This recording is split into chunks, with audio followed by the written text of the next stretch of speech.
Mac Power Users, episode 562, the first Apple Silicon Macs.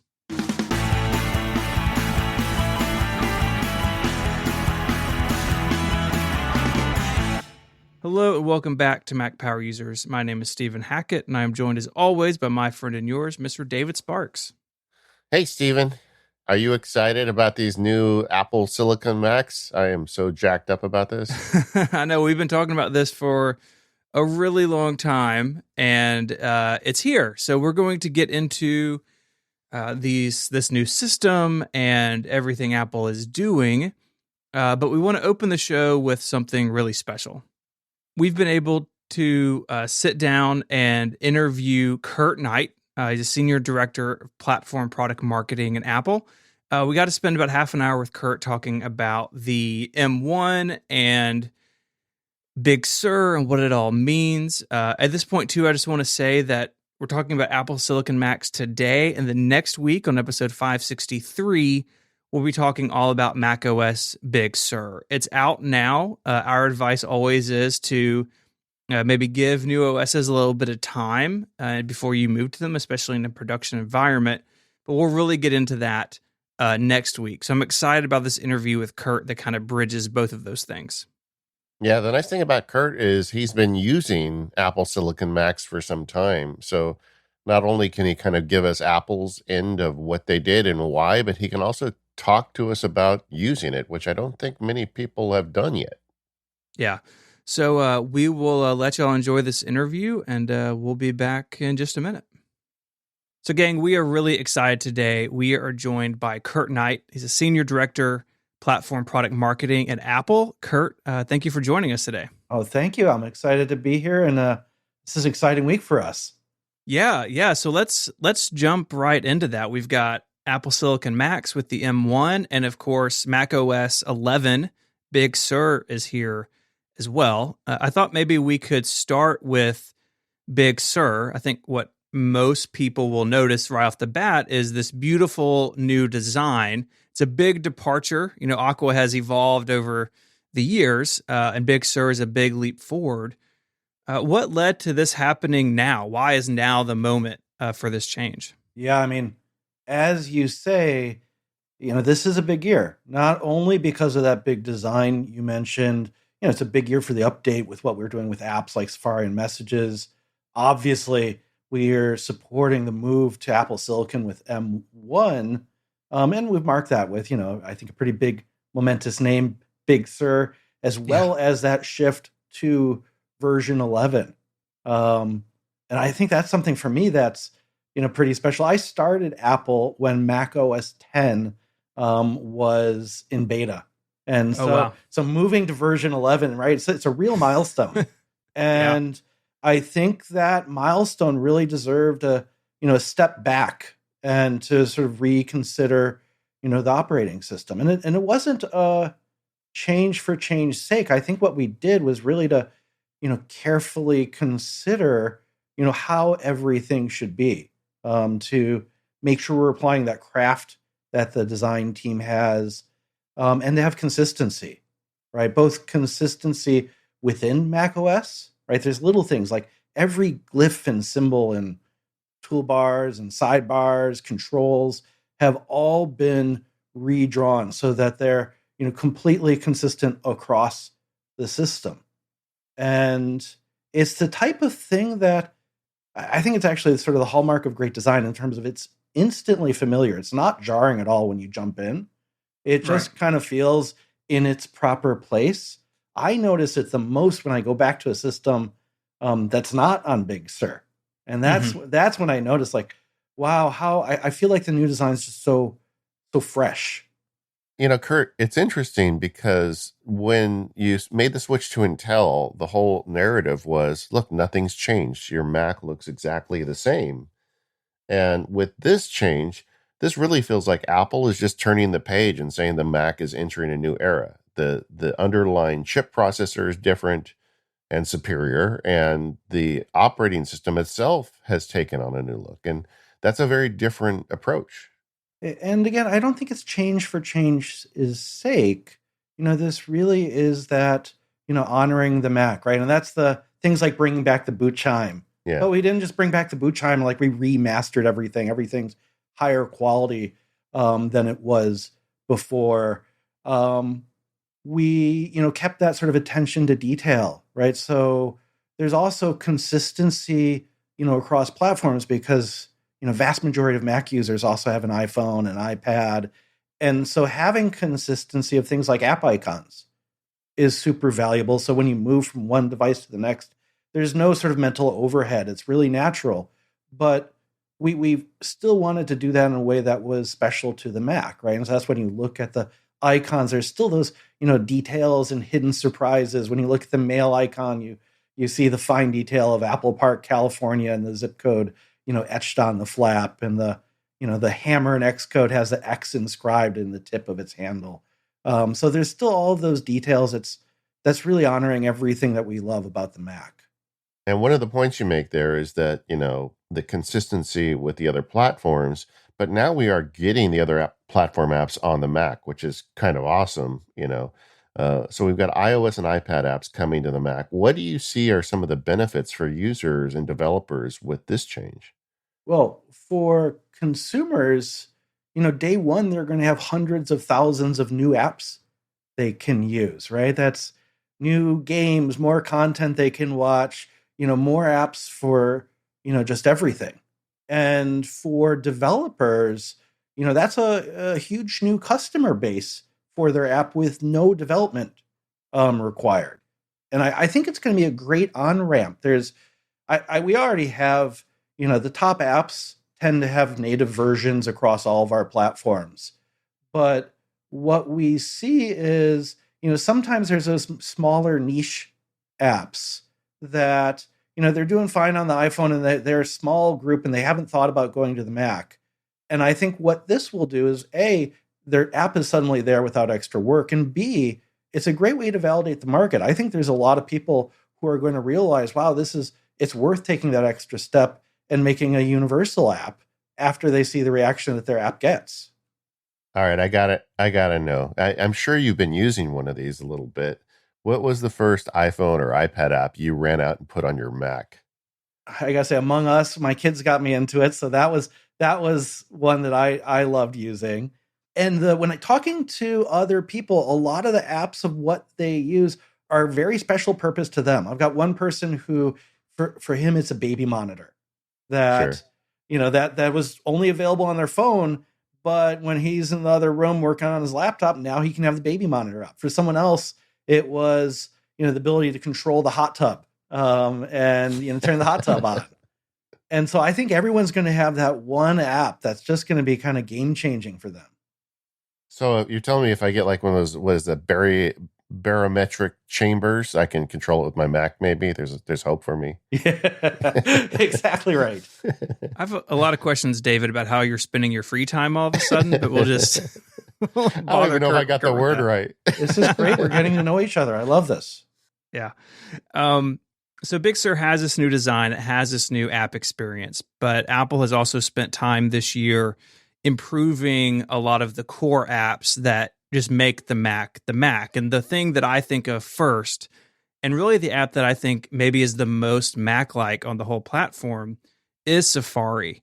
All the way up now to, was it version 14 of Safari? Yep, version 14. Tell us a little bit about how you keep a product like a browser that has been around since basically forever. How do you keep improving it? What are the things that y'all look at to make this a better and better platform for navigating the web?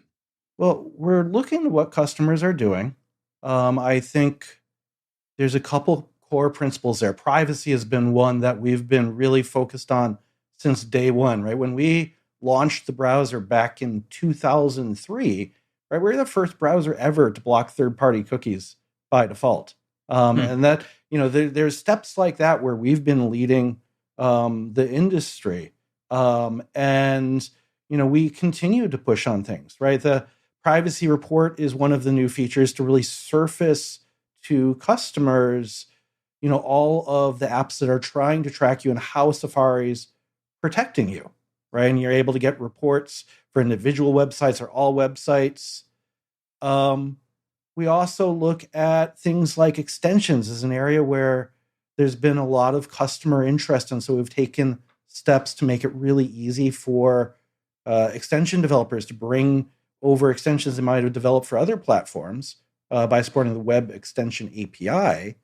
But at the same time, we're still very privacy focused, right? We are unlike other platforms where once you grant an extension that it has access to everything you do across the web. On Safari, we give you controls of exactly where and when do you want that extension to work. I'd like to talk a little bit about that web extension and the new API stuff y'all are supporting. It has been a complaint of some of our listeners that other browsers have a wider selection there. What does that process look like if you're developing a plugin or an extension for something like Chrome or Firefox to bring that to the Mac? Is that a pretty easy process for those developers? Yeah, with Safari 14, it's really easy. We're now because we support the Web Extension API, the fundamental extension will just work. It just needs to be packaged up for us to be put into the App Store. And so we've actually made special tools in Xcode that make that whole process automatic. And then on the App Store side, we now have a brand new extension category in the Mac App Store, both to make it easy for customers to find extensions, as well as a great place for extension developers to highlight their work. How does that extension system both? Because the thing I've always loved about Safari is security and, frankly, battery performance. It doesn't slurp power like some of its competitors. But how do you get that extension system while preserving security? I think that's a concern a lot of people have. Well, it's about giving the customer choice. All right, do they want the extension to work just for that site, just for that time, or perhaps an extension that there's just a specific website that they want to work it to? I mean, that's one of the fundamental principles we have at Apple when it comes around privacy is transparency and control, making it really clear to the customer what an app, or in this case, an extension, has the capabilities of doing, and letting them know, okay, wants to do this for this reason. Are you cool with that? And letting you say yes or no. Yeah, that really does sound fantastic. I mean, so many of these other extensions, like, I'm not really sure what you're doing to my computer or with my data. Another core app on macOS, and one that I use just all day, every day, it's always open here on the bottom right corner of my display, is Messages. And that's the same corner that iChat lived in way back in the day. And Messages has just taken its spot. But with Big Sur, Messages really has gotten a lot more feature complete and robust compared to the iOS version. How did Apple go about getting that done? Well, the technology that we use to do that is something we call Catalyst. And that's a technology that we designed to make it really easy for a developer who might have an iPad app to bring over essentially that same code base and create a Mac app out of it. And so Catalyst will automatically, help with converting things that might be using touch into things really optimized for, keyboard, trackpad, mouse, and the things that make a Mac app a Mac app. And then there's still work to be done by the developer to do that final touch of how do you sort of make those you've got the working app, now let's make it into a great Mac app. And I think Messages is a great example of this, right? Messages, when you use it on the Mac, is through and through. It's just a great Mac app. It doesn't feel like it's an iPad app in any way. And that's the way this technology is designed to work. Yeah, and you get to send lasers to people from your MacBook Pro. Who doesn't want that? Yeah, there's so many. I mean, we've got so many new features, right? The pinned conversations, search is next level. All the new group messaging features to be able to have a group photo, inline replies, mentions, and as you're talking about, the message effects, right? So you can send something with lasers, confetti. It's a lot of fun, right? We're bringing emojis over for the first time. I like how I mentioned the fun one. You were like, look at all these other features that make it much better. And all those are great. Pinned conversations have changed the game for me in Messages. I mean, it is great. Like I know right where I can tap to send a message to my spouse without, scrolling through, and if a bunch of other work stuff is there. Those features are really well thought out, I think. Well, we knew we made it when we started hearing in social people talking and asking about who's your top nine. Yeah. Yeah. Right, and that became like a common saying of, because you've got up to 9 spaces you can use, and so you figure out who are your top 9. It's good. It's like a inside iMessage rating system for people. It's great. David, you're in mine. Don't worry. Oh, good. I would feel bad if I wasn't. But, I can't help but think, look how far we've come on the Mac in just the last couple of years in terms of software availability. We've got Catalyst, you've got Swift UI, where people can design for multiple platforms. And now you've just got the ability to run native Mac and iPad apps on the Mac. And I honestly cannot wait until this technology makes it to some of these bigger screen devices where we'll be able to, run an iPhone app in a corner of my iMac, for instance. It's just, it's just remarkable to me how many angles you guys have come at this problem for the Mac users. I think the fundamental philosophy that we have is trying to be really clear about, what makes each platform itself, right? What makes a Mac, what makes an iPhone, an iPad, and leaning into that and extending and amplifying what makes each platform great, but at the same time thinking about, well, what technologies should be common, and let's not build them, 3 times. Let's build the core technologies once, and that lets Apple focus its resources and have a multiplier effect. And it does the same thing for developers as well, so that they're able to reuse technology across the biggest market possible and focus their efforts on optimizing for each platform, right? And that's where they get to spend their time, is how do you do things that are unique and special and perfect for each one of those platforms. Now, I'd like to move over to the new hardware for a little bit. The Apple Silicon Macs that got announced this week look real impressive. Can you clarify the relationship between the M1 and the A14? A lot of people thought we'd see like an iPad style A14X, as the new Macs, but this seems to go beyond that.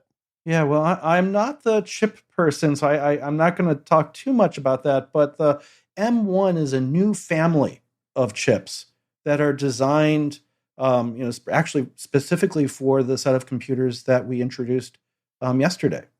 What are some of the advantages from the operating system perspective or the Mac user perspective of having these new technologies in their Mac? Yeah, I mean, the exciting thing is this is the first time that we've been able to design macOS for our own silicon, right? And now we can have the hardware and set software designed together. And as you say, there's brand new things we can do. Things like instant wake from sleep, which we all love on our iPhone and our iPad, right? It's instantly available. The thing's never falls asleep.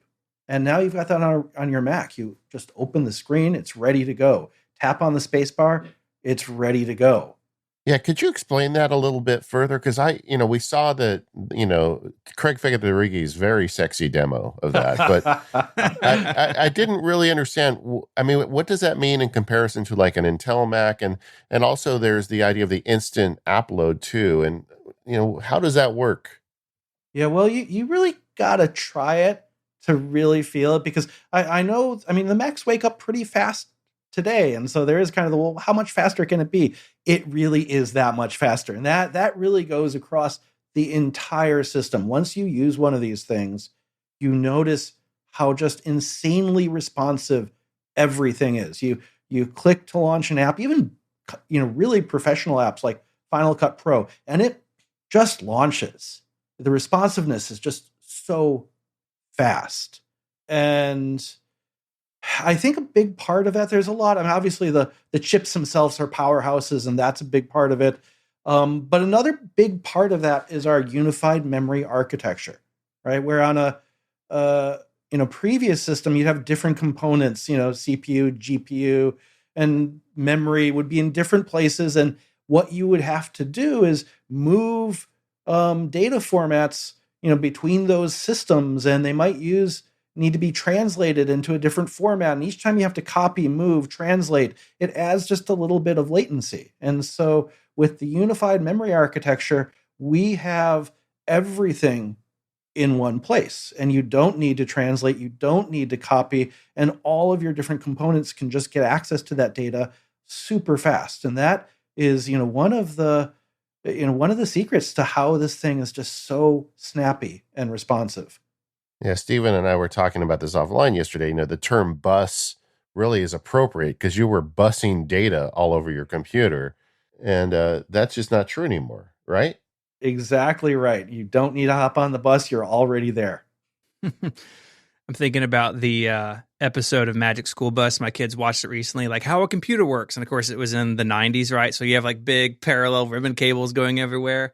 And now it's all in this one, little chip built on the world's most advanced manufacturing process. So I guess Magic School Bus needs to update their episode, is what we're saying. It's not just the sort of launch speed of apps and responsiveness, the actual performance of apps is significantly faster, right? Some of the numbers we talked about Safari, which already is the world's fastest browser, where JavaScript is now running 1.5 times faster, right? It's almost 2 times more responsive, right? Logic Pro lets you run 3 times more instruments. Final Cut can do things like rendering complex timelines up to 6 times faster. So the performance is another, huge benefit of this transition. I'm still trying to wrap my head around this RAM, though. So it's like you have a pool of RAM where historically you'd have RAM on your video card and RAM on your computer, but now I guess it's all combined into one pool. Exactly right. And that effectively gives you, more memory available since, that one big pool is available to every system. The thing that jumped out at me, especially watching the MacBook Air section of the event yesterday, was that this is going to unlock workflows for people that maybe in the past you had to buy a more expensive machine. So you mentioned Final Cut. That's what came to mind for me. I think that's a kind of an easy example for people to wrap their heads around about doing things like multi-stream 4K editing, things that it's not the MacBook Air previously couldn't do it, but this new one is so much better at it that it opens up opportunities at new price points. Is that something that they all thought about that and putting these machines together and putting Big Sur together is types of workflows you could unlock? I mean, there's so much that it unlocks because you have this next generation of power. We had, internal to Apple, someone who's a professional photographer using this, who switched over to using the MacBook Air as his primary system. And so, this is something that you would have never planned on doing before, where you can color grade, huge libraries of photos in Lightroom just instantaneously. And, now you have this option of having this incredibly compact form factor, perfectly silent, fanless, with this insane battery life that, can keep going longer than most people stay awake. So it absolutely is opening up brand new markets and brand new opportunities. The battery life does seem like a game changer. I remember in college with a PowerBook, you don't leave the dorm without a power adapter. Now with the MacBook Pro, I feel much better about leaving the house without one. But this seems like a whole new thing. I mean, I think the MacBook Pro was doubling its video playback. I mean, that back in the before time when we could fly across the country, I mean, this seems like a miracle to me. Can you talk a little bit about what you think that will mean in terms of users and how they relate to these machines? Yeah, I mean, if you think about taking a flight with one of these, it's pretty hard to find a flight that will last longer than the battery life of these machines. And, the way we're able to do this, of course, with so many of the things about these laptops is a combination of hardware and software. And so, this is an evolution of where we started with iPhone, right? With an iPhone, you need to be able to have battery life that lasts all day long.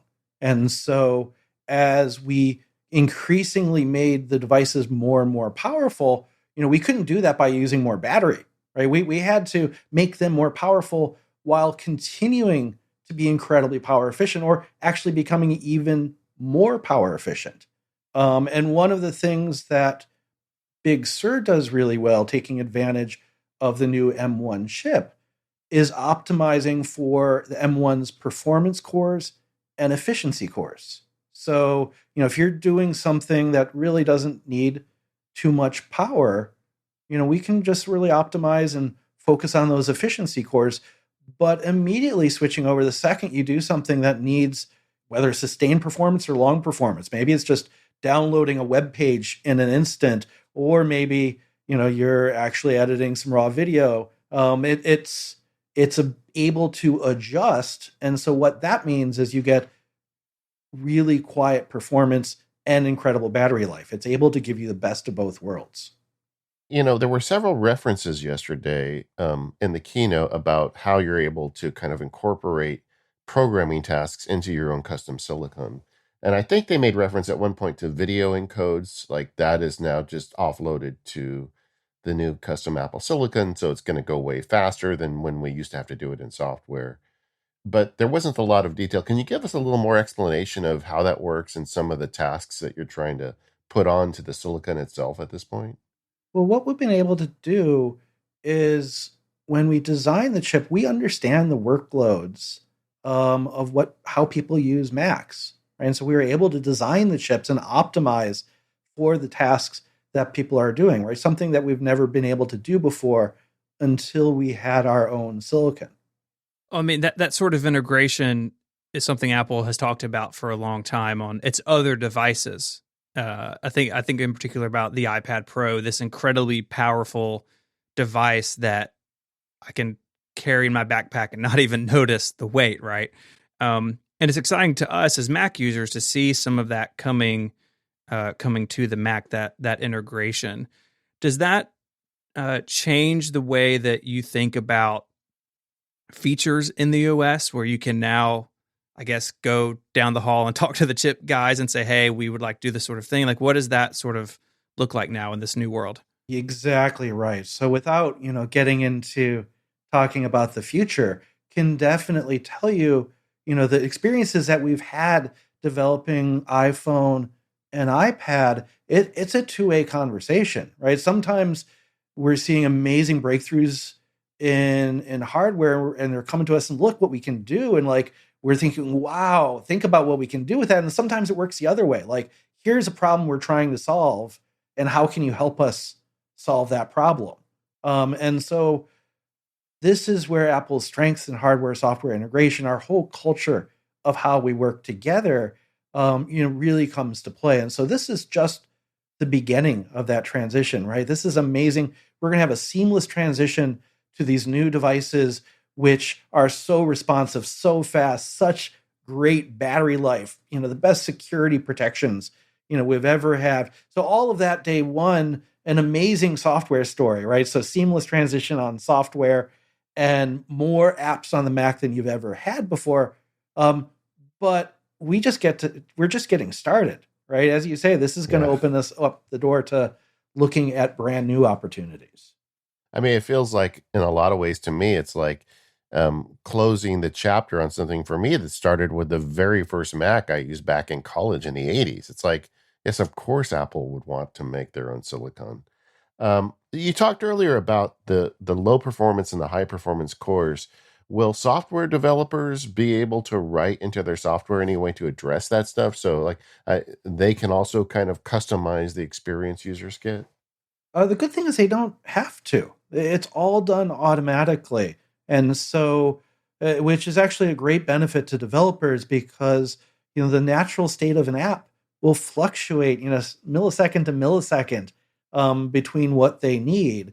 And so you don't want to have to optimize, okay, go high performance now, efficiency now. You want it to just happen instantaneously, which is exactly what we do. Kind of like an offshoot. Was it Grand Central Dispatch, I think they used to call that Yes. kind of manage that for the developers. Yep. All right.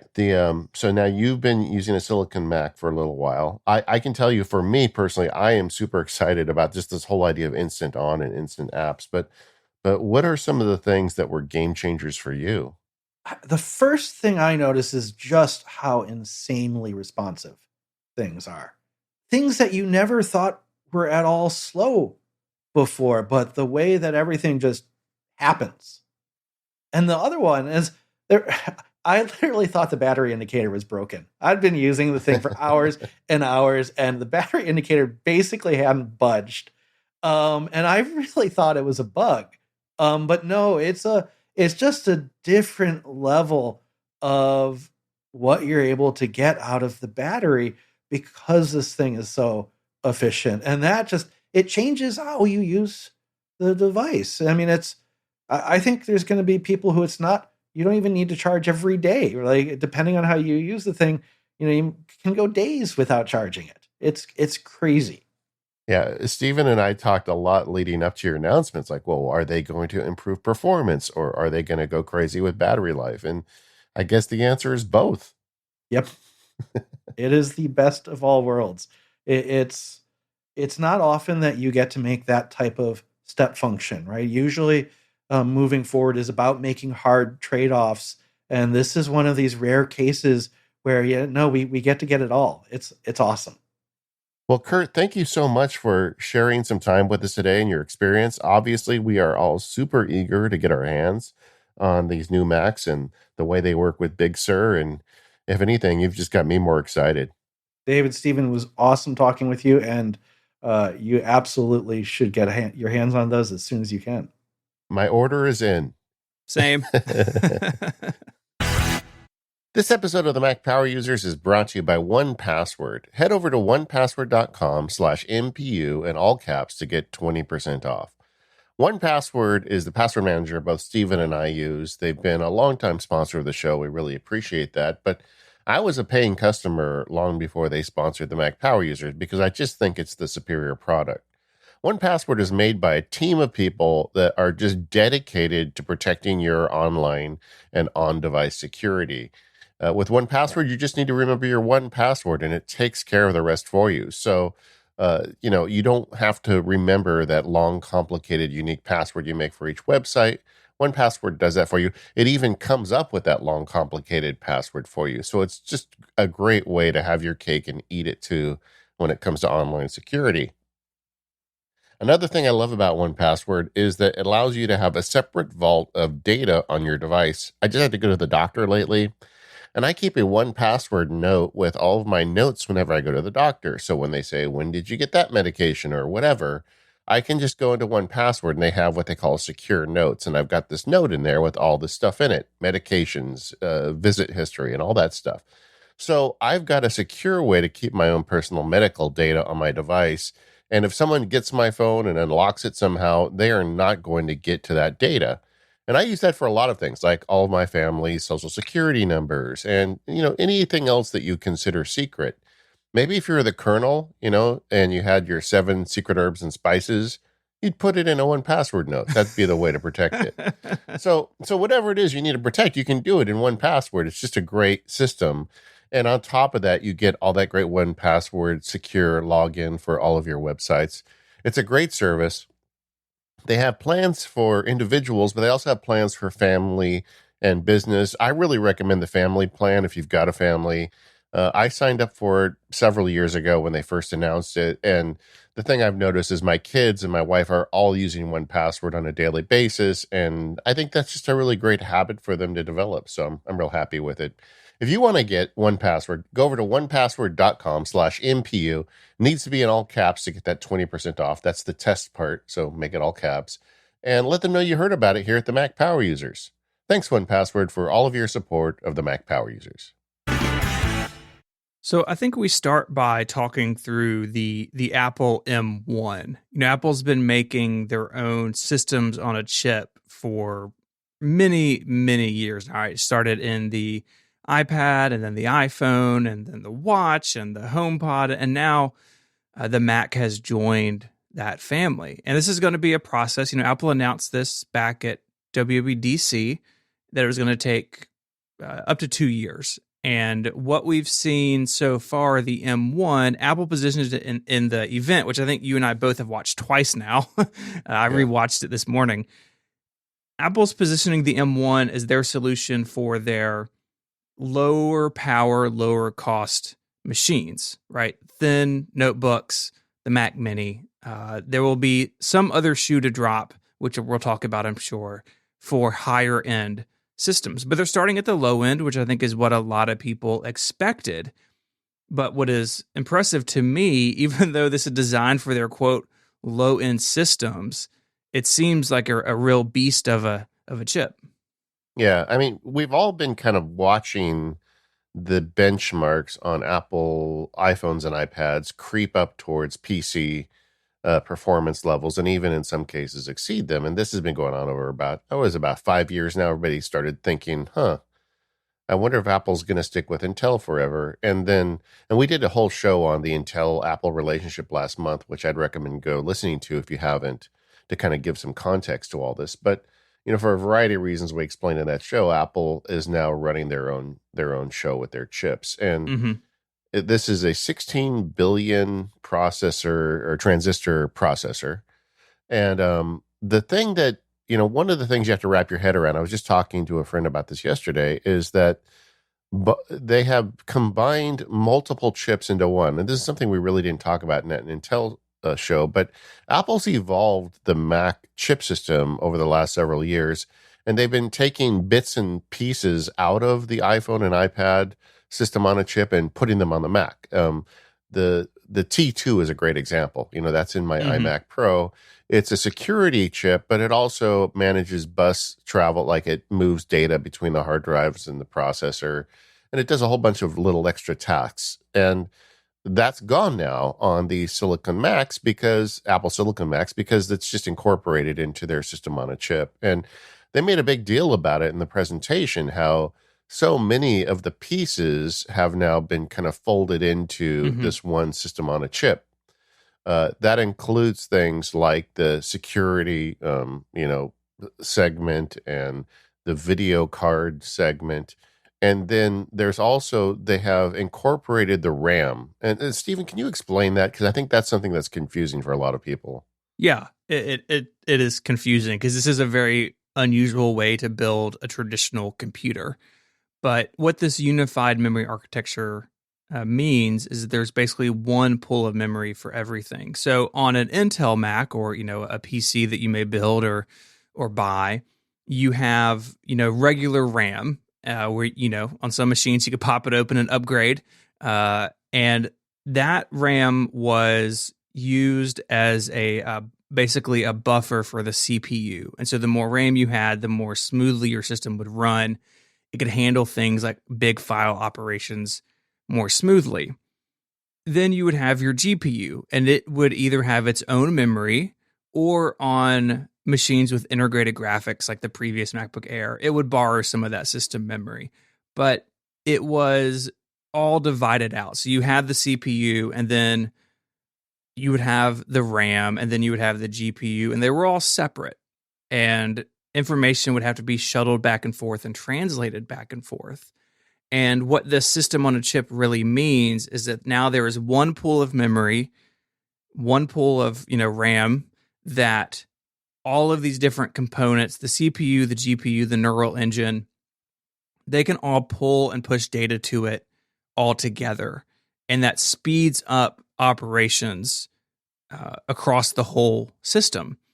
Now, in the M1 Max, it also means that you can't upgrade the RAM later. Now, that's been true on the notebooks. The Mac Mini, you could replace the memory. Longtime listeners will know that last year at MacStock, I crack opened Rosemary Orchard's Mac Mini and put RAM in it in a cafeteria with a bunch of people watching. I have a very specific type of performance art, I guess. It's Mac upgrades. No pressure. No pressure. Yeah. Don't break a Mac in front of 100 people. But the M1, that's all baked into the system on a chip. And we really don't know at this point what this means for higher end systems. That's speculation for a different day. But really what it means now is that these new Macs are not only simpler inside, but it means that they are much faster at a lot of the computing level stuff. And it's weird. It's a weird way to build a computer, but it's how iPads and iPhones and Android phones, is how almost everything else in the world has been built for a long time now. And the Mac is moving to this new style, this new generation of construction. And the result of all this is that Apple can speed almost everything up. Yeah, I mean, we talked in the interview with Kurt about buses, and the fact is with this memory, there really is no bus. The memory is part of the system on a chip, which would, in theory, allow the system to address that memory much faster.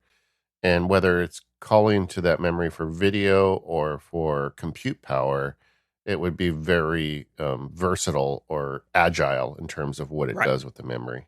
Right. And we have to get them. We have to see how they actually operate. And maybe this is a bunch of smoke and mirrors, but it seems like something that might be really impressive. And one of the questions being asked in the forums is, with this new way of doing memory, how do you decide between 8 GB and 16 GB for Hmm. your memory? And I don't think we know yet. We got to try it. Yeah, I don't think we know. I mean, historically, the advice has been, get as much as you can afford, especially in a machine you can't upgrade it later. But even in the last couple of years, I felt like for most users, that hasn't actually been true. Because if you do end up using all your memory and it has to go out to the SSD for those tasks, the SSDs are so fast, you're probably not even going to notice. And maybe for power users, this still matters. But I think for someone like buying a laptop for their kid to go to college, or you want a home machine, or, something in the office, this may not matter as much as it used to. Again, we don't know. At this point, these things aren't in the hands of users yet. I can promise you we're going to have a feedback show where you and I talk about our experiences with these machines, because I really want to get into that. But as of this point, it's a little unknown. There's a lot about this that is just new, right? Because Macs haven't been built this way before. Yeah, and but the takeaway is, like, all of the subsidiary chips that Apple has been populating the Mac with over the last several years are going to go the way of the dodo. As Apple moves into all Apple silicon, I think we're going to see that, the T2 goes away, and like a lot of the stuff Yeah. on the motherboard is no longer necessary. Yes, I would imagine, because we kind of got a shot of it, but all the parts are flying around. But I imagine when someone takes the bottom off one of these new MacBook Airs, that logic board is going to look much, much simpler than before. Yeah. And then the other thing that's kind of significant is they've now moved to a 5 nanometer process. As we talked about in the Intel episode, Intel is now struggling to get to a 7 nanometer process, but Taiwan Semiconductor has 5 nanometers down, and they're building this, which really helps with the discussion we'll have later about battery life and power. But Yeah. I mean, this is just a different animal altogether to a historical Intel chip in a Mac. It's a rare time, and they said this in their event. This is this is something that doesn't come along very often in computing. When the Mac went from PowerPC to Intel, Mac users got a 2, 3, 4 times improvement in power, but that was already an existing product. This is something new, and that's something that's pretty rare. I mean, this technology is really mature across the whole industry, and even though Intel has struggled, and now you have AMD and their Ryzen family of CPUs really, in some cases, beating Intel at their own game. This is constructed in a different way, and it is, and like at the fundamental level, and it means that how we used to gauge performance and how we used to think about these things has to change, right? Things like that universal memory architecture. It's going to take us a little while to understand that and get it, but it's exciting for those of us who are really into these things, because it doesn't come along that often, right? It's kind of in some ways once in a once in a generation type thing. Maybe when x86 first started, or the gigahertz barrier got broken, but it's rare. Well, it kind of reminds me of the initial launch of the iPhone, and there were all these stories about that came out later about all these other industry competitors that just didn't believe it. There was the guy at BlackBerry who said, "This is fake. This isn't real. It's not even possible." And I think that is partly the response we're seeing to this announcement, with some of the kind of the standard tech press that's really not, following Apple that closely. They don't believe it. And except in this case, we've got this track record of Apple making these amazing processors on iPad and iPhone. So if you spend any time thinking about it, you're like, okay, so What they did here was they took an iPad processor as their first step, and they added two more power cores and a bunch of other stuff you need for a Mac, and like I think 35% or so more transistors. So they beefed it up and they put it in a Mac. Well, we already know iPad Pros are benchmarking against MacBook Pros. So what would happen if you had 35% more transistors? Yeah. And It gets a lot faster. yeah, and we, just to kind of, not bury the lead, we've already seen as we record this one benchmark leak where this MacBook Air, fanless MacBook Air, is outperforming the top of the line 16-inch MacBook Pro in terms of benchmarks. Now, benchmarks are just benchmarks. We don't know what that means, but that's an indicator that this is a beast, yeah, a fanless beast. So the MacBook Air, which was a tiny fraction of speed with an Intel chip, is now running faster than a 16-inch MacBook Pro with the top-end processor. Yeah. What is happening? And this is the M1. This is the slowest Apple Silicon that will ever be released. Oh, yeah. That's a funny way of saying it. I do want to talk a little bit about the GPU on this. It is integrated into this system on a chip, so it's not a discrete video card somewhere. That may come later, potentially, in Macs that have those now. Again, that's sort of the unknown. We don't know how this scales up yet. But they're doing something pretty cool. It's a 8-core GPU. The entry model MacBook Air has a 7-core GPU, and looking at those benchmarks that have leaked, there's not a huge difference between the two. So I don't know if you should necessarily upgrade that. If you're, I would spend that money elsewhere first, is what I'm saying. Yeah, can we just explain real quick though what binning means and how there's a 7 and an 8-core processor? So how this is working? Binning is a process where Apple and its partner TSMC, who are actually building these, they have yields, right? So they build all these chips and then they go through quality assurance, and some of them just by nature will be a little bit better, a little bit worse than the others. And so what binning is, these are the same parts, but the 7-core GPU are ones that they felt meet that standard, but don't meet the standard for 8, or they were unable to get the 8th one going. That doesn't mean that it's a lesser chip in terms of quality. Apple's quality assurance is very good, and they've already been doing this. So the iPad Pro 2020 with the A12Z, that's how they're doing that, because that gained one more GPU core. So it's just a tweak to an existing process. And so, I think if you're buying a MacBook Air, I would put money towards storage first, and then memory, and then GPU. I don't think the 7 to 8 difference is going to be all that noticeable. Agreed. I think it's just definitely spend your money on the RAM before you do on that extra graphics processor. A couple other just quick things about the M1 before we get into the products. All 3 of these machines that have been announced have 2 Thunderbolt USB 4 ports, just 2 ports. That is a limitation of the M1. Again, whatever comes next would have more ports, probably. And we can talk about that in the individual machines as we get there.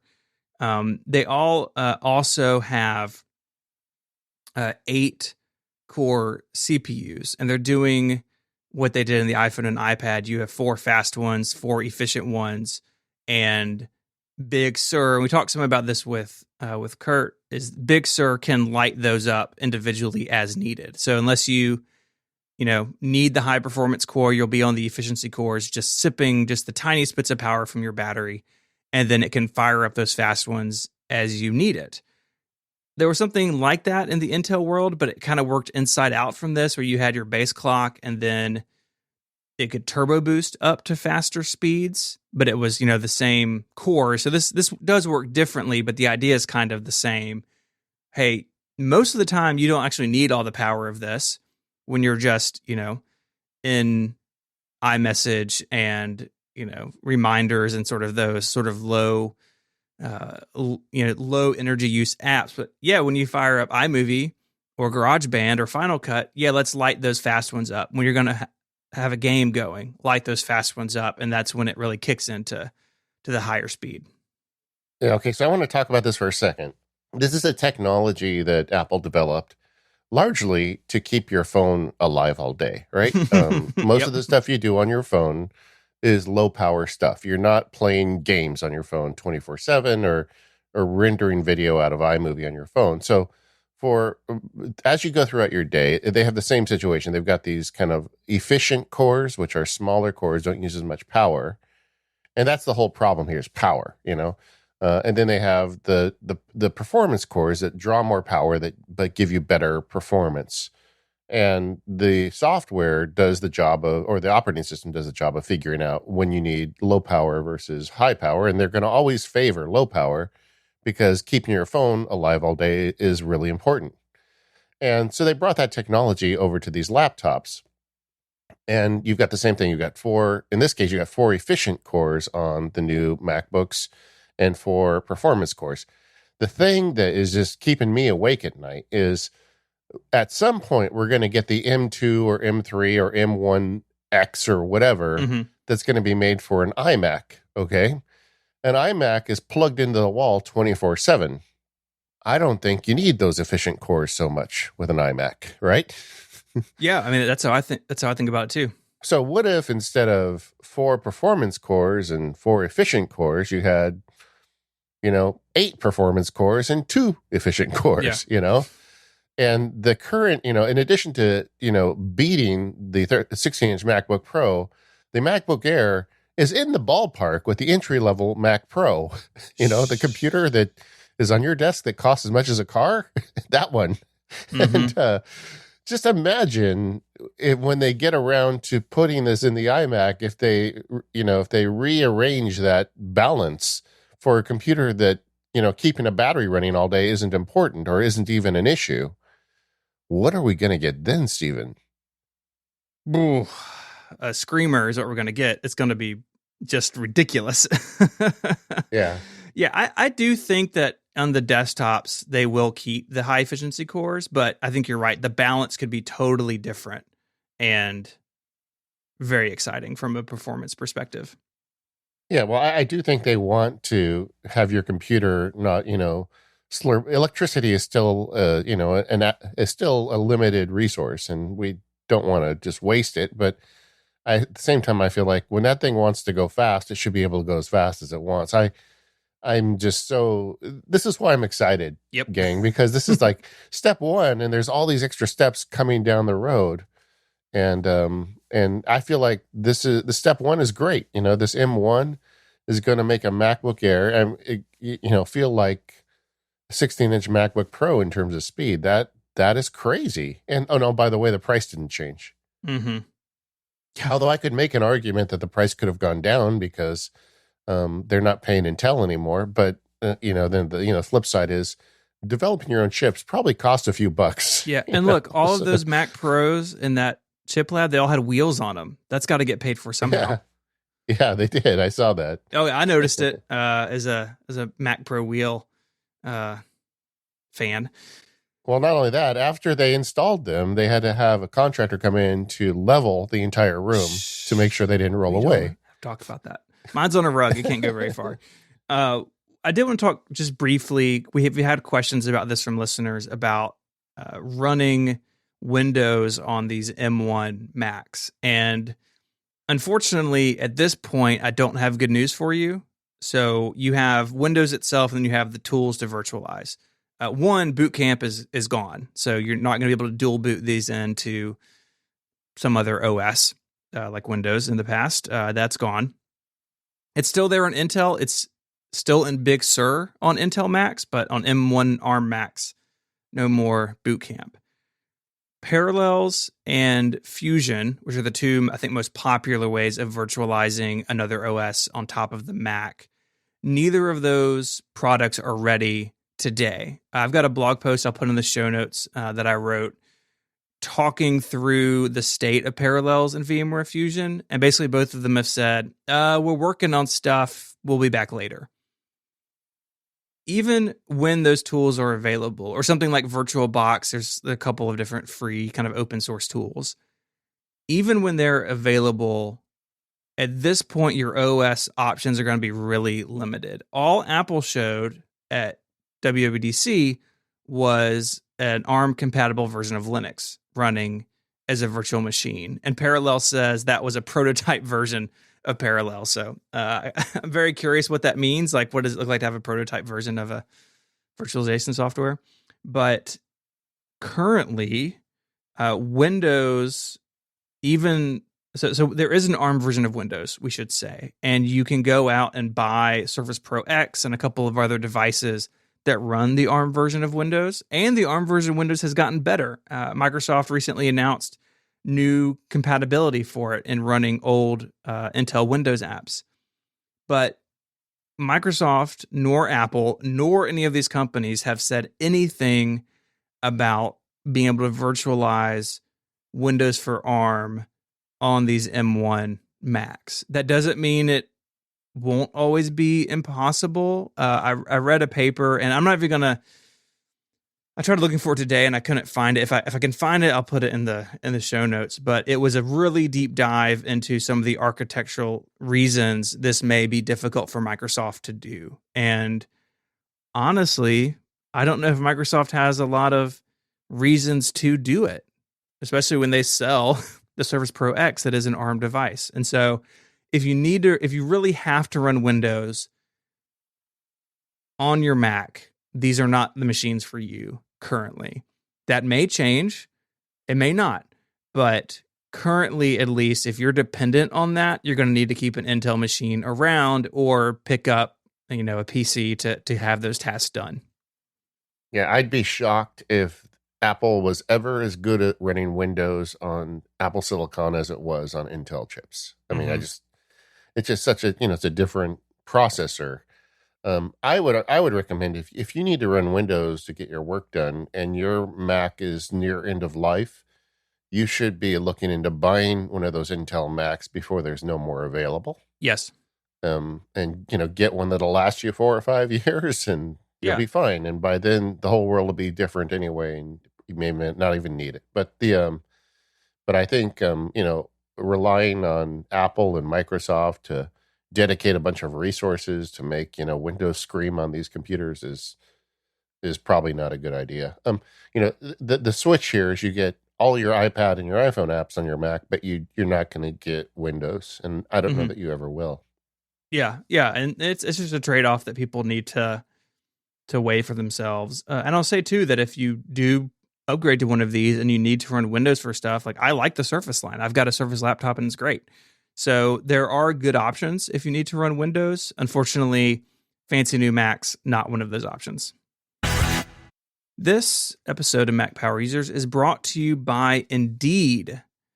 If you go to Indeed.com/MPU, you can try it out with a free $75 credit, which is really cool.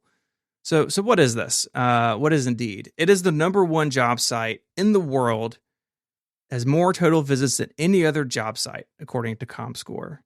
Look, we all know that 2020 has drastically changed how a lot of people work.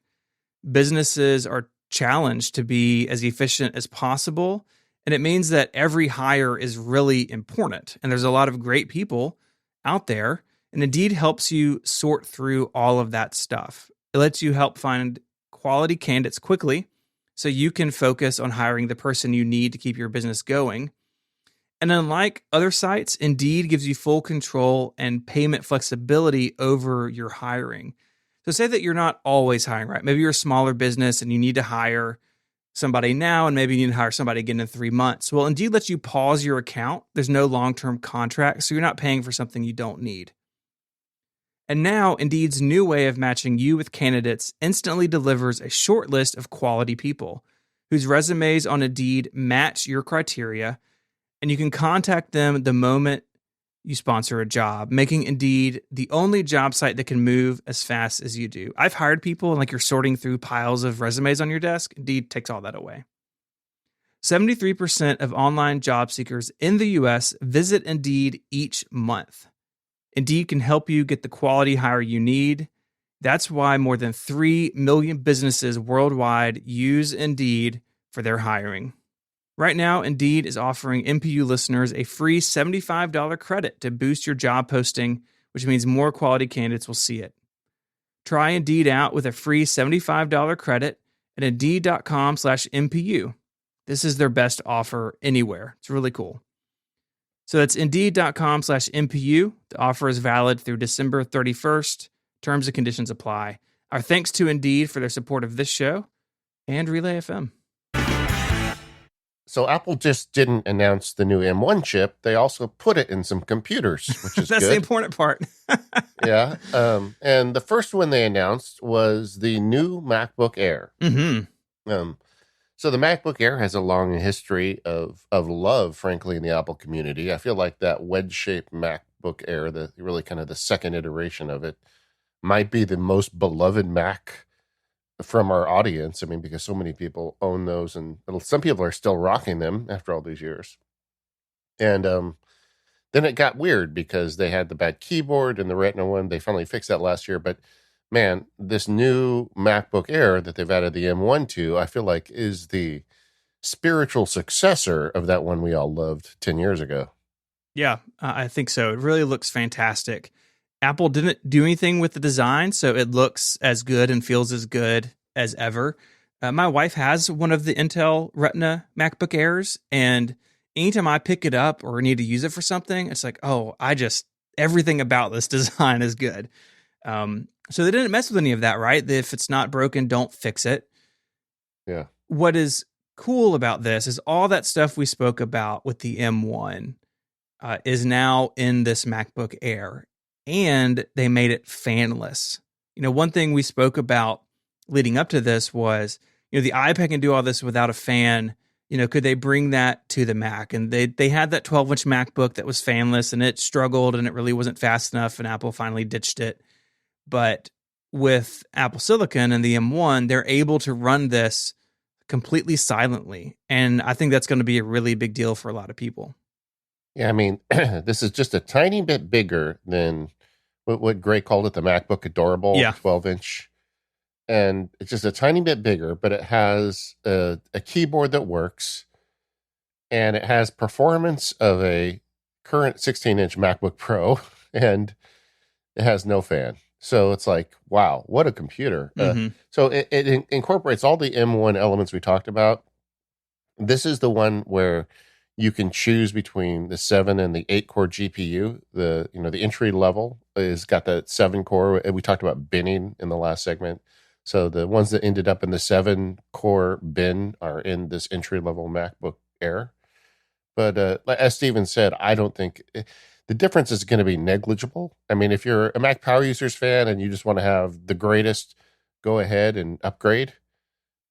It's basically you're paying $50 for it, the way you look at the math, because you get a bigger SSD, which is about a $200 value, and it's it's a $250 upgrade. So, make your own choice. But it's a MacBook Air without a fan that's got screaming performance. It's the fastest laptop Apple sells at this point.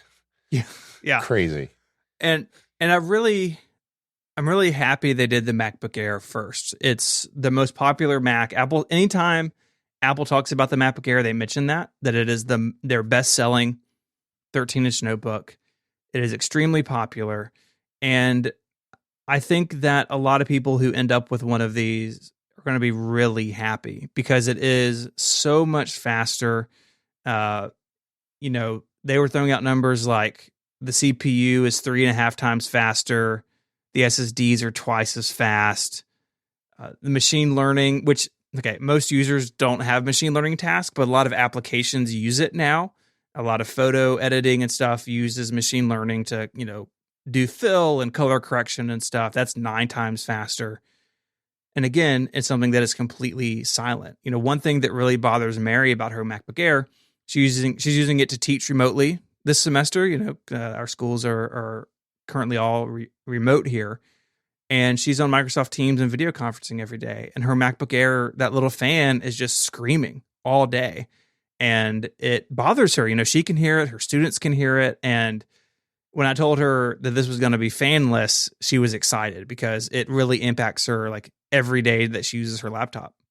Yeah, and there's a downside to being fanless, but as well, we'll talk about that later. But overall, I think for most users, the fanless design is going to be a big win, I think so too.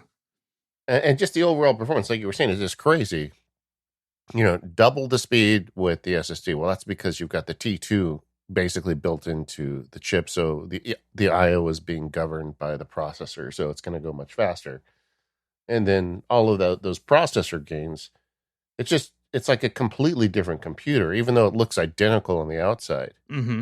And I just can't get over it. And then we haven't even mentioned the battery life. I mean, when we were talking on the show a few weeks ago, we talked about, how are they going to decide, like, with this Apple Silicon, they could make it double the battery life, or they could, like, double the performance, but they're going to have to choose which way to go. I had speculated, well, the MacBook Air will be the one that doesn't get much faster, but it has a way long battery life, and the MacBook Pro will get, much faster, but have the regular battery life. Well, the answer is they got both. Mm-hmm.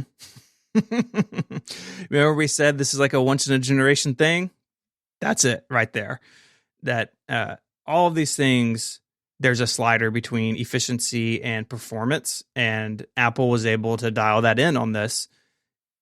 All this speed in the same thin little notebook, and they're saying 15 to 18 hours of battery life, depending on what you're doing.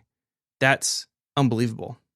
Yeah, and I'm going to apply, computer maker math and say 12 hours of battery life. Which is still an improvement. And, like the current one, I think, is listed at 8, and I say maybe 6. Yeah. 6 or 5. Sure. So it's just crazy, though. I mean, I'm not using a computer 12 hours a day, so I'll be fine, Yeah, well, I think what it means is that people who take these, out into the world, you don't have to worry about taking your charger with you, or you don't have to. We've all done this, right? You scope out the seat in the coffee shop or the airport next to the power outlet, and I think for a lot of people, they'll be able to just charge their MacBook Air at night and take it with them to class or wherever during the day, and that's pretty cool. It's just like the iPad in the sense that, like, and the iPad, using the iPad is different from charging the iPad. How often do you use it plugged in, right? Yeah, very I think rarely. it's going to be the same for these laptops. And, I got all excited during the interview with Kurt about the Instant On, because I think that's something that is going to be a huge benefit for everybody that gets one of these. It sounds silly, but the whole process of turning your computer on and waiting for everything to, like, get to a point where you can use it, that's a friction that I really don't like. And it sounds like they're going to knock that out with these new computers. Mm-hmm. Yeah, I think so. And I think that people not only will appreciate it now, but longer battery life also means that if you hold on to this machine for 3, 4, 5, 6 years, batteries degrade. That's just part of our physical world. But if you start with such a large capacity, it means that even years and years down the road, it should age better than they currently do, which is also really nice. Yeah, they did upgrade the screen over the prior versions. Now it has the P3 wide color. Mm-hmm. It doesn't get quite as bright as the MacBook Pro. We'll talk about that in a minute. They made a big deal about improvements to the camera performance, but they didn't actually change the camera. It's still a 720p camera. It just gets better image signal processing than it did before. Yeah, I was hoping they'd go to 1080, especially in our world of Zoom meetings, but the ISP stuff should help. Clearly, they think that it helped enough. They didn't have to do anything else. So I guess we're just going to have to see how that goes. And I honestly think to improve cameras and laptops, they've got to make the screen thicker, and or have some kind of massive jump in technology. And I'm not sure either one of those things is going to happen anytime soon. Yeah. And the price. So we hadn't talked about that yet. You can get into the entry level model, which is, I think, for the first time, a totally acceptable computer. I mean, they've upped the storage to 256. The 7 graphics versus 8 graphics cores is irrelevant. For $999, you can get a computer that's going to work just fine. Mm-hmm. And if you want to go more, you can get it with 16 gigabytes of unified memory and up to 2 terabytes of solid state storage. So if you want a sort of a maxed out, pretty nice MacBook Air, you can do that. Now you can get it up over $2,000 that way, but if you need a lot of storage, you can now do that in the Air. Yeah, and one piece of advice I'd give when you're buying one of these is I think maxing the RAM. I mean, it's early days. Maybe I'm being alarmist, but maxing the RAM still seems like a really good idea because both the processor and the graphics card are pulling from the same pool. So if you can double that, why not? And the upgrade on storage, I would go more than you think you need. Yes. Because this computer could probably last you a long time. And you've got to think about, what will 3 years from now version of me need in terms of storage because you can't upgrade it later. So you don't want to have to get rid of a perfectly good computer just because you're running out of space. Yeah, so the default Mac has gotten a lot better. I really don't have any complaints about this. It looks fantastic to me.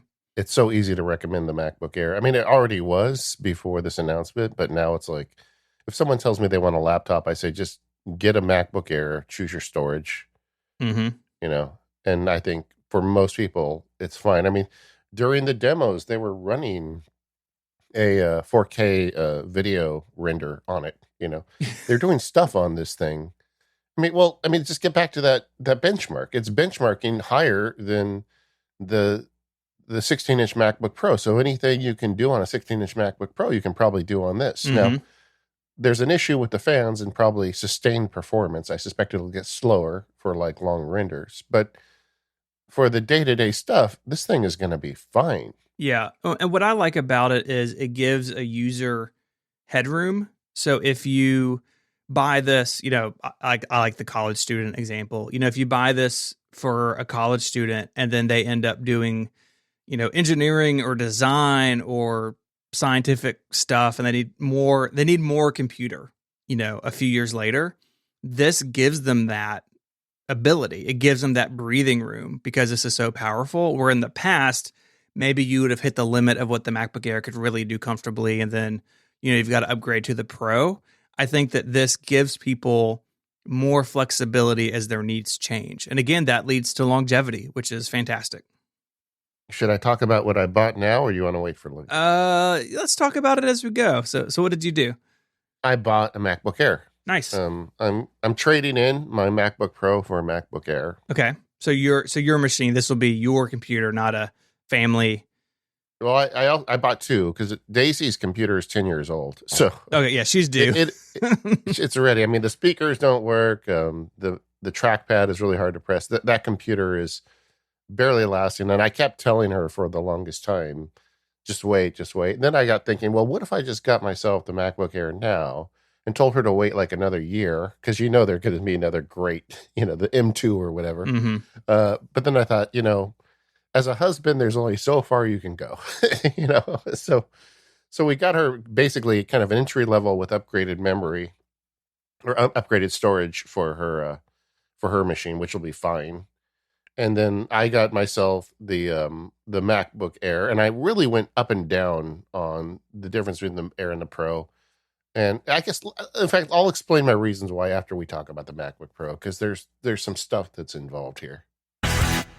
This episode of the Mac Power Users is brought to you by Squarespace. Make your next move and enter offer code MPU at checkout to get 10% off your first purchase. With Squarespace, you can easily create a website for your next idea with a unique domain, award-winning templates, and more. Maybe you want to create an online store or a portfolio or a blog. All of that is possible with Squarespace. Squarespace is the all-in-one platform that lets you do just that. There's nothing to install, no patches to worry about, no upgrades needed. You don't have to worry about any of that stuff. Squarespace has got it all covered. They have award-winning 24/7 customer support if you need any help. They let you quickly and easily grab a unique domain name, and all of those award-winning templates are beautifully designed for you to show off your great ideas. I used other website services for MacSparky over the years that I was developing it, and I got tired of all the nonsense. Was I hacked? Does the plugin work? I was done with it. I think 5 or 6 years ago now, I signed up for Squarespace for MacSparky, and I have never looked back. It's just been a great experience for me. Sometimes I get linked on bigger websites and I get a ton of traffic, and Squarespace has never let me down. It's just always worked. And when I want to make changes, I can do it myself. I don't have to hire dedicated developer to make changes to my website. Now, Squarespace plans start at just $12 a month, but you can start a trial with no credit card required by going to squarespace.com/MPU. And when you decide to sign up, use the offer code MPU to get 10% off your first purchase of a website or domain and to show your support for the Mac Power users. Once again, that's squarespace.com/MPU with the code MPU to get 10% off your first purchase.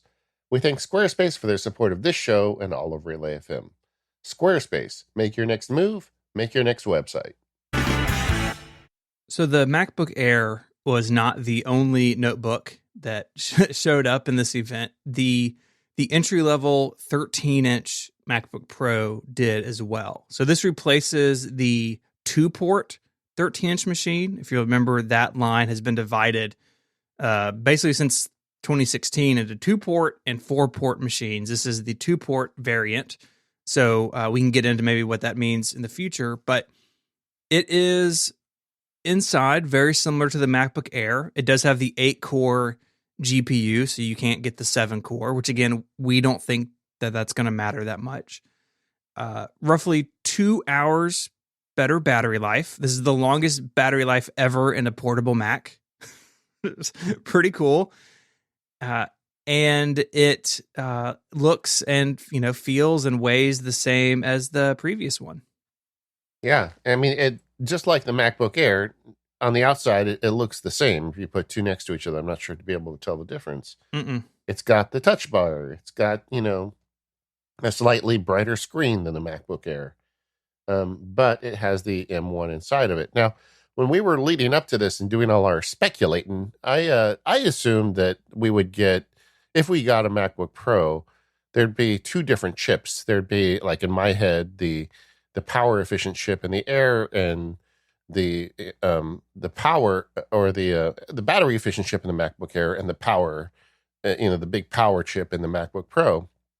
But instead, what we got was in the lower end MacBook Pro, we got the same chip as in the MacBook Air. Mm-hmm.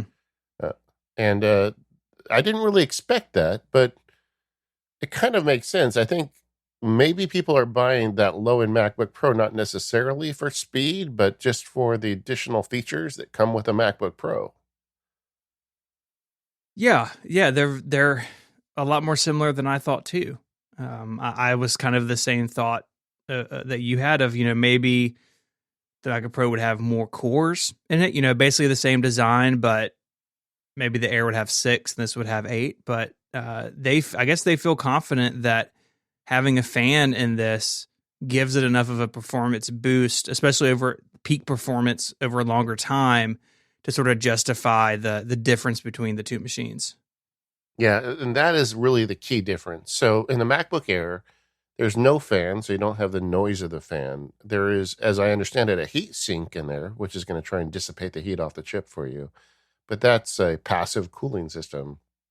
Whereas with the MacBook Pro, you've got an active cooling system. A fan is blowing right on top of the chip, which means it's going to cool it off much faster.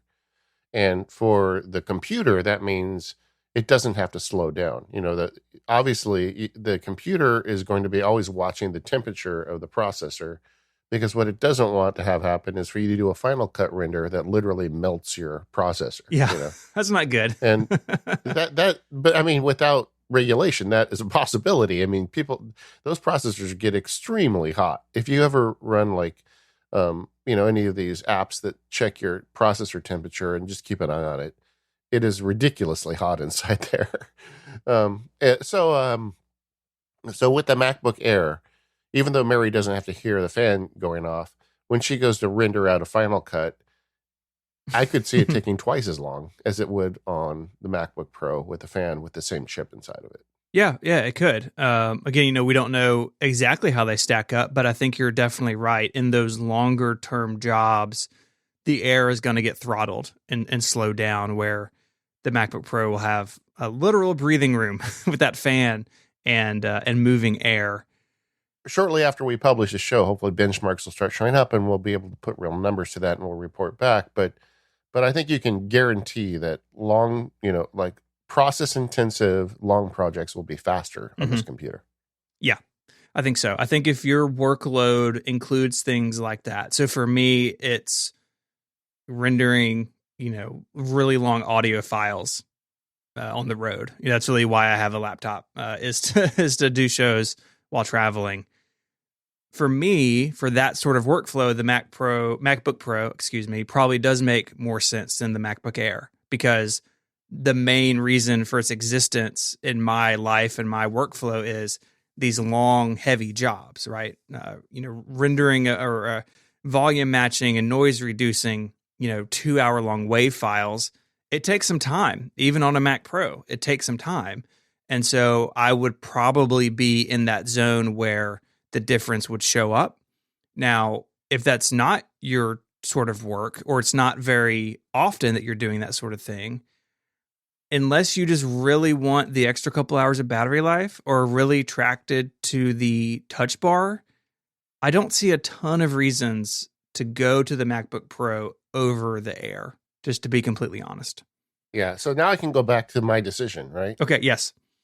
I had both a MacBook Pro and MacBook Air in my cart, and I Mm-hmm. was looking at them thinking about this. And literally while I'm sitting there thinking about it, my daughter comes down and she's doing remote learning like everybody else. She's in college, and they had to do a video project for one of the classes. And I bought them both MacBook Airs last year when they came out with the new ones with a better keyboard, because they're both doing remote learning and their computers are really old. And she had created in Final Cut a project with 7 different video tracks of 7 different students that were like moving around the screen with music and audio and video effects.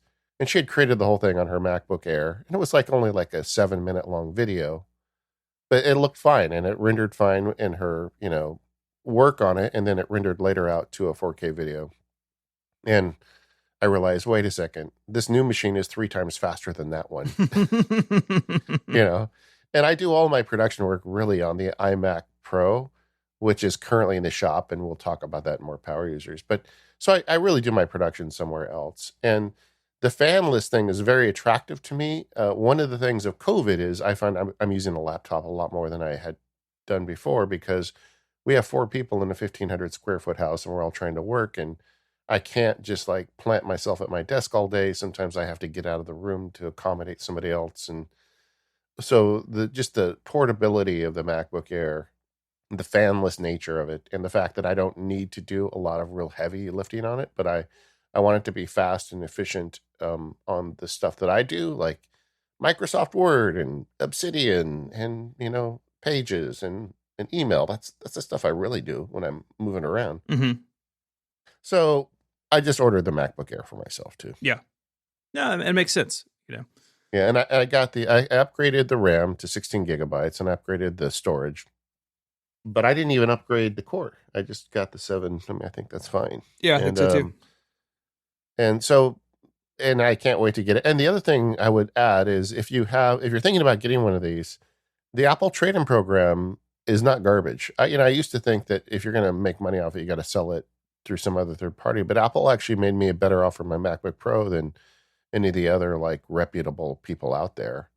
So I'm just selling it back, and so the computer is going to end up costing me very little. Mm-hmm. The listener TJ had just wrote me before we started. If you're selling back a computer to Apple that has Apple Care on it, they'll give you a partial refund. Oh, So nice. make sure you follow up on that. But you may find that you can upgrade to one of these if you've got a fairly recent Mac, you may be able to upgrade to one of these for not much money. Okay. But that's what I decided. And I do actually, I don't hate the touch bar as much as some people do. I have been using Better Touch Tool to customize it, and the idea of a slightly more brighter screen is a good idea too. But I don't know, it just didn't feel to me like I really needed it. And I have a lot of affection towards that MacBook Air I carried for 3 years, back in the day when they came out with it. And I kind of just, maybe it's nostalgia. I just want to carry a MacBook Air again. Yeah, no, I get it. Hey, you picked a really good one to go to. Yeah. The other thing I think is, getting back to what you were talking about, what if you are somebody who uses this thing to do real heavy lifting work? I think that if that's you, you might be better off waiting. I think that the M1 is a great chip. As we talked about, it's faster than a 16-inch MacBook Pro. I guess I'll stop saying that. You guys have heard me say it like 6 times, but I just can't get over it, right? But either way, it's a very powerful chip.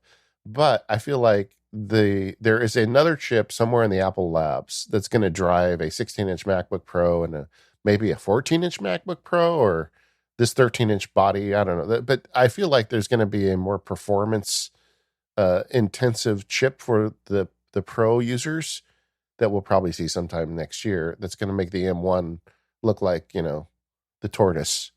Yeah, I think so too. I mean, there is that 4-port machine, and you can still buy the Intel version of that. They've left that on the store.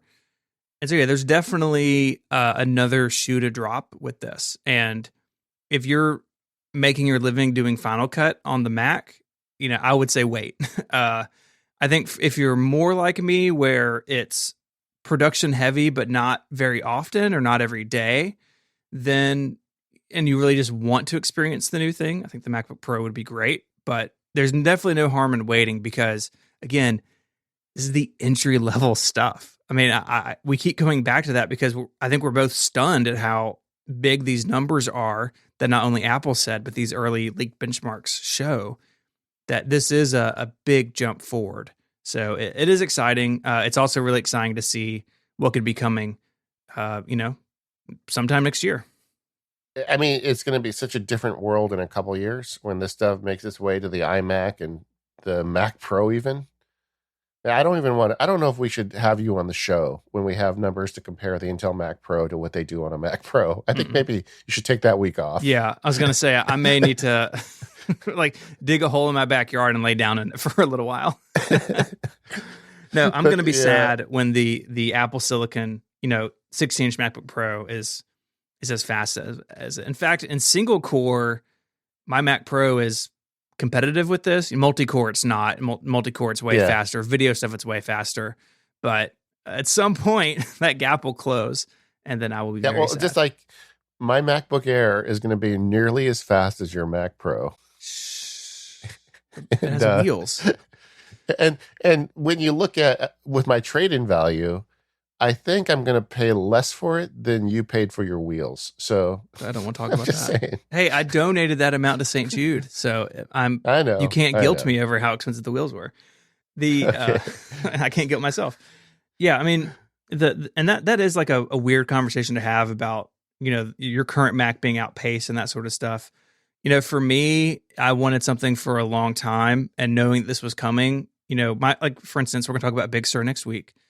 My production machine is going to run Catalina for a long time. This is a computer that's its existence is to make Relay FM podcasts, right? Yeah, so it is a little bit different than if it were a machine that was more home or office based. But while we're on the topic, though, something that is interesting, even though they brought over all the goodness that is in the mobile chips, we didn't get any of the hardware goodies. Like I talked a lot over the last few weeks about a touchscreen and how I'd love to see a touchscreen show up on these laptops.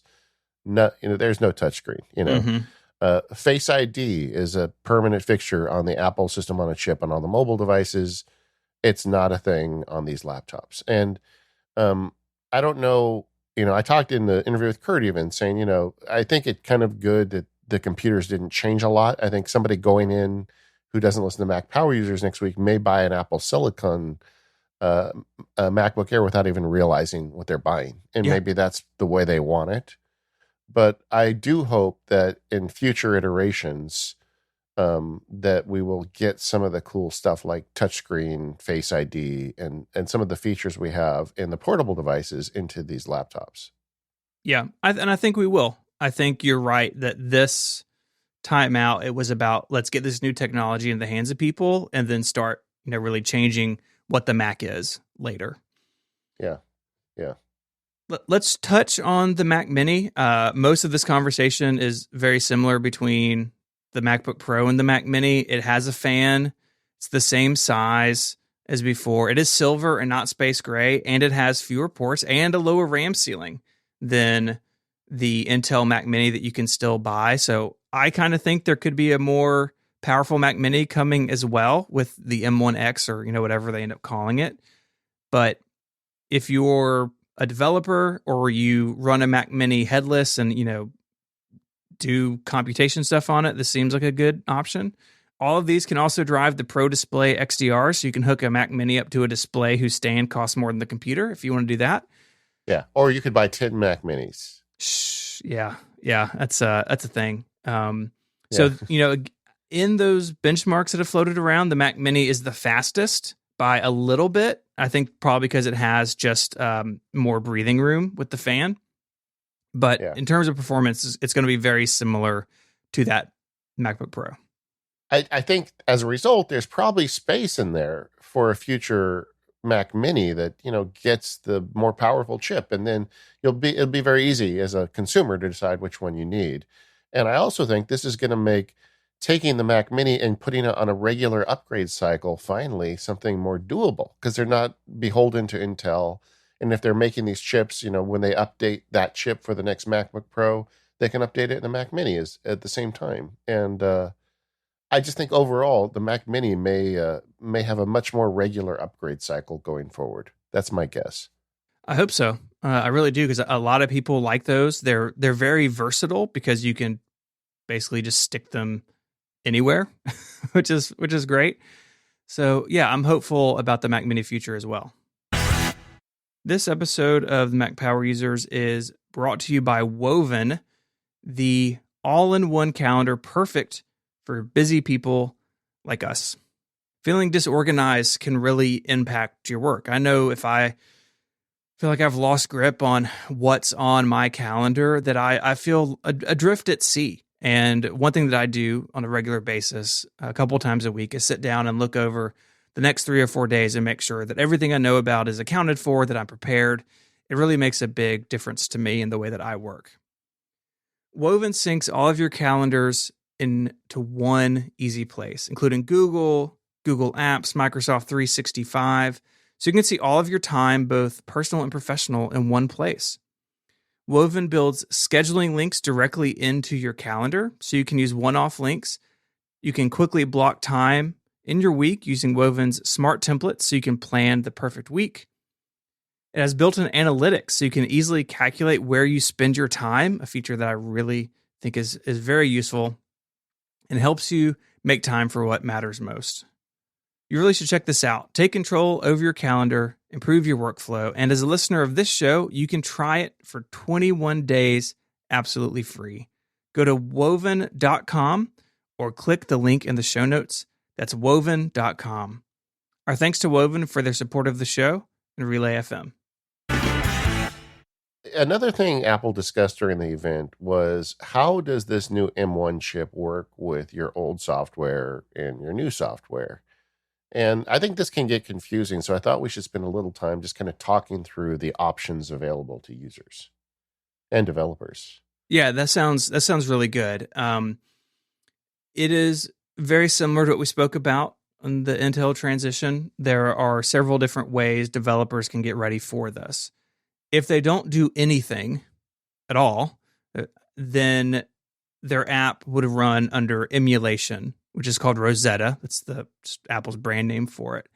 So that means that most Intel applications, you could just click in the dock and it will run. It will run slower than it would on an Intel machine of similar speed. And I don't know this, but my guess is that because these Apple Silicon Macs are so much faster, there may not be a big performance impact on running applications under Rosetta.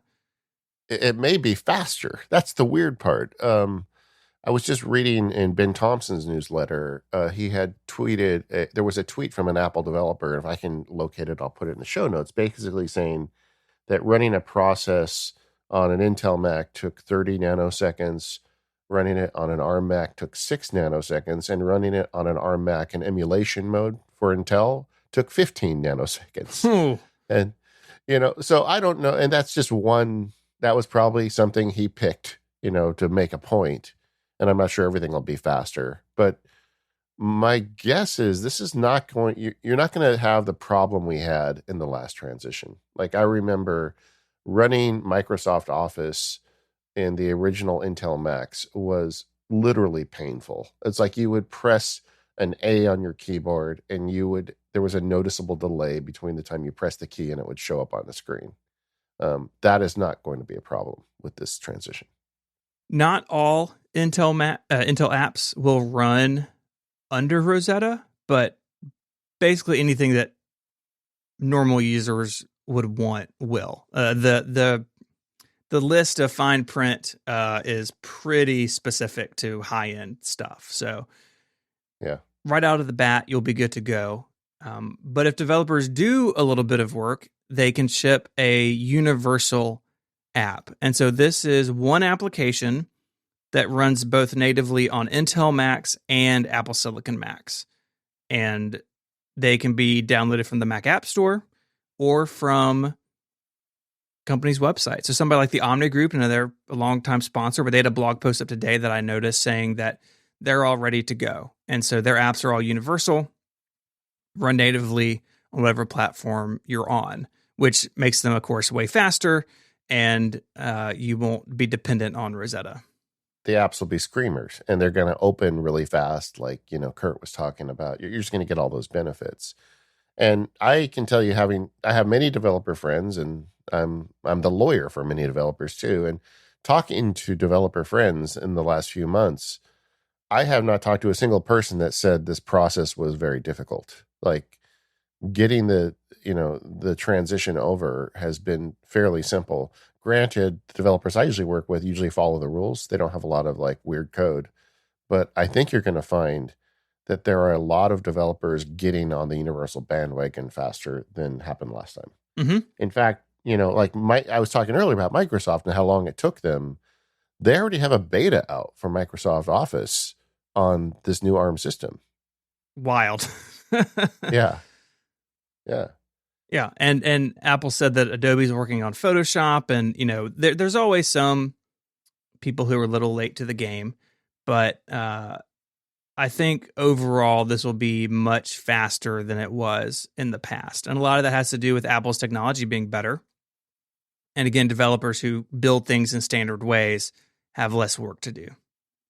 Yeah. And the other thing is just, we're literally moving into a race car. So, a race car engine can make up for a lot of other problems. Mm-hmm. Yeah. Speed erases a lot of sin. That's what we're saying. Yeah. And Steve and I will report back. We're both getting these machines. Yeah. So we'll if it's not true, we'll tell you in a week or two. But I think that this is just not going to be a problem. Mm-hmm. There are two more classes of apps on Apple Silicon. There are Catalyst apps, which we have and we've spoken about before. These are iPad apps that developers can go through a process and run them on Intel Macs or Apple Silicon Macs, but they pick up more Mac-like interfaces and usability features. And so things like drop-down menus and right-click and keyboard bindings, get all that stuff when you catalyze an application. And that is still present in Big Sur. It's still present on the Intel machines. It will be how Intel machines get iOS apps in the future, because only the Apple Silicon Macs are getting the final type of new application, which are unmodified iOS and iPad OS applications. And so if developers allow their apps to be in the Mac App Store and you're on an M1 Mac, you simply download and run them directly. It's not emulation. It's not some sort of weird virtualization. They're just running unmodified on the Mac. Yeah. Like Instapaper just released a Catalyst app. Mm-hmm. So if you have an Intel Mac and you're Instapaper subscriber, you can just install it and it works great. I tried it last night. But when my Apple Silicon Mac shows up, I don't need to do that. I'll just run the iPad version of Instapaper on my Mac. And that's the difference. And that to me is the biggest question mark.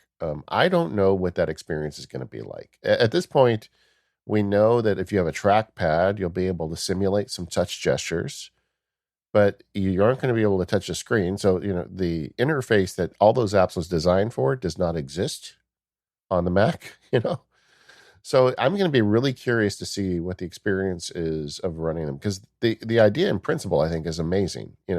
My favorite iPad apps on my Mac as well. Sign me up. But I also want to see what it's like to do it, and I just don't know yet. Apple really hasn't shown us much. I think if you have a mouse, it's going to be complicated. Like, how do you do a pinch gesture when you're using a mouse? I don't know. But so I think we'll have a lot to report on this. I love the idea that it's going to happen, but I'm just not sure what it's going to feel like or how it's going to work with this initial hardware. Yeah, I'm a little nervous about it, to tell you the truth. Yeah, me Apple too. hasn't demoed this, right? They showed a screenshot of it. It's like, what does that mean? And again, this is something that we will know very shortly, and we will definitely report back, because we each are going to have one of these machines in our houses.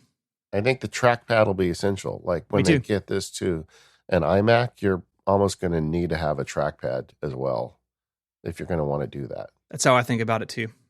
But yeah, well, we'll report back. But the bottom line is, I don't think there's really anything to worry about with your apps. I think your old Intel apps are going to work fine, possibly faster, but I don't think it'll be noticeably slower. And Steve and I will report back. We're early adopters. We're both. I know I am too enthusiastic about this. I love the excitement of such a big change. Mm-hmm. But we'll report back and Yeah. we'll tell you. But I think you're going to be fine. And the iPhone and iPad apps is only bonus as far as I'm concerned. So how'd they do? I mean, how do you grade their first foray into Apple Silicon? Honestly, I'm really impressed. I'm impressed at the performance they're getting. I'm impressed that these new machines have such better battery life, and they're offering a fanless option. Like you, my questions are all about software, but overall, I mean, I felt like I was smiling watching the whole event. I definitely felt that way rewatching it this morning in preparation for the show. I'm really excited. Transitions are hard, and I'm sure there'll be some rough spots here and there, but Apple's really good at this. And as a Mac user and a big proponent of the platform, I'm excited to see it being moved forward in such a significant way. I think the Mac still has a really long, vibrant life ahead of it, and I think this only proves that. Yeah, I remember a couple of years ago where people were worried Apple was giving up on the Mac. Mm-hmm. And this is the exact opposite of that. They created a platform that runs circles around any other traditional PC. I just can't get over how much they exceeded my expectations in terms of extended battery life and performance. I mean, if you had told me they're going to make the MacBook Air go 3 times as fast and last another, double the battery life, essentially, I wouldn't have believed you. I just didn't think that was possible. But that just shows how little I understood. They exceeded expectations, I think. And now we have, people who like the Mac now have the ability to have a better Mac that also runs iPhone and iPad apps.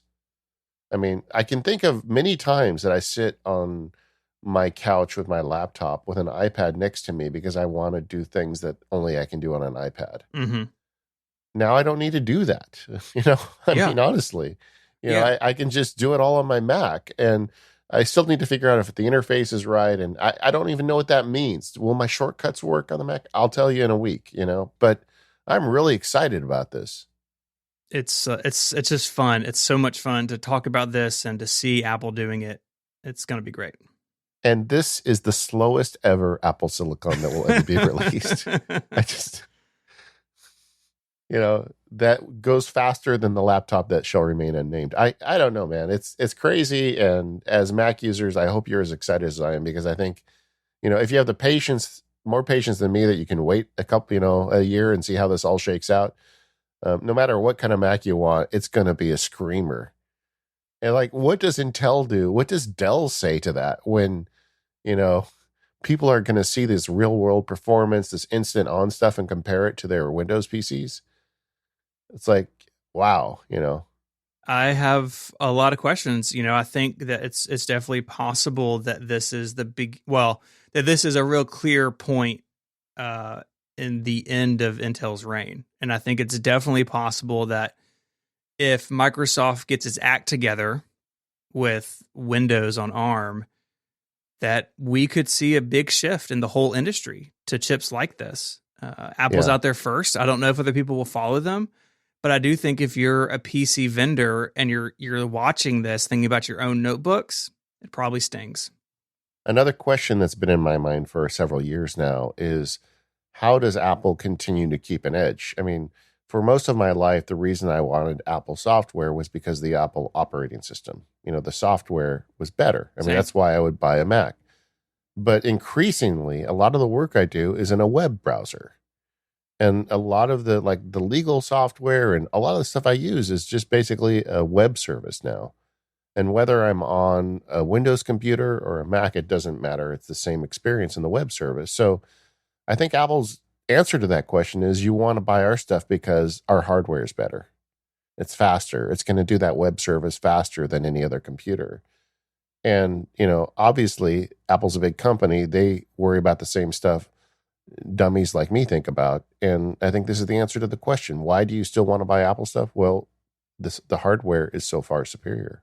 Well, I think that bringing the entirety of the iOS and iPadOS ecosystem to the Mac is another answer to that question of, yeah, you may be using a browser a lot now, but I mean, think about how many things you may be using a browser for now that have good iOS apps. And if they come over to the Mac and that's a good experience, that actually makes Apple's native environment better and more valuable. So I think they definitely think about that. Yeah. Well, we'll report back, gang. It's been a great week for the Mac. It has. And I can't wait to see what happens next. Thanks to Apple for giving us some time and letting Kirk come on the show. First of all, it just feels great for the Mac Power users to get recognized by Apple. I'm just going to say it. We've been making the show a long time, and I know that there are people at Apple that listen to the show, and it just, I really appreciate that they want to talk to our audience, and I appreciate that. Thank you to our sponsors today, 1Password, Indeed, Squarespace, and Woven. In the More Power Users show today, I need to talk about the travails of my iMac Pro, but we'll get to that. And otherwise, we'll see you next week.